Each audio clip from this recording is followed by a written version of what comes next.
As a physicist, I'm not trained to manage people, manage kind of a very complex system like a university. So you use that experience that you've built up over the last 20 years. All right. So right. there's no formula like a physics formula. Yes. And quantum technologies in general, right? Yes. Because there's huge investments the world over. It's going to be a technology, if the technology gets realized in the foreseeable future, that will change everything. Yeah.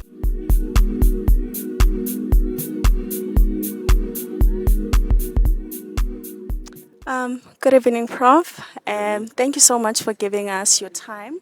And we are from SA Science Spotlight podcast, and would like to just ask you a few questions, and as well as the people that were inside here were the conference who asked a few questions. So we'll just get straight into it. Sure. Thank you.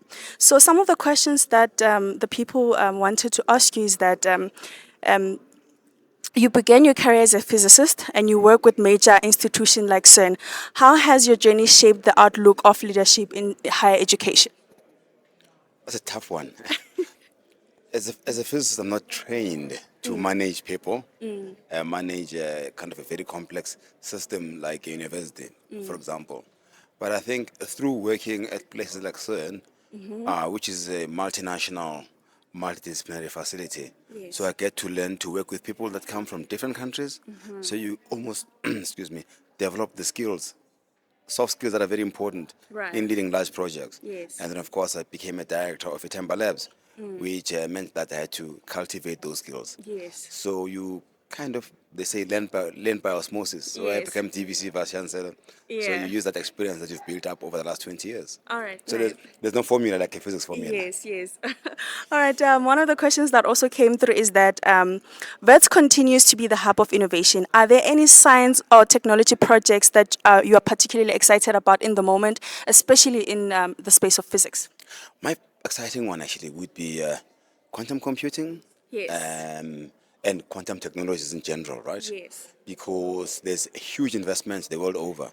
It's going to be a technology, if the technology gets realized in the foreseeable future, that will change everything, as I Yeah. say, from hypercharging artificial intelligence to working with things like the nature of banking and encryption. So I think that the quantum technologies will really leapfrog us into a different level of industry. And I think it's important that countries like South Africa mustn't leave that only to the rich countries of the north. Yes. Therefore, we'll forever fall behind. So Yes, you've got to yes. make sure that we keep up to speed with Yes. these developments. So that is what is actually exciting for me. Right.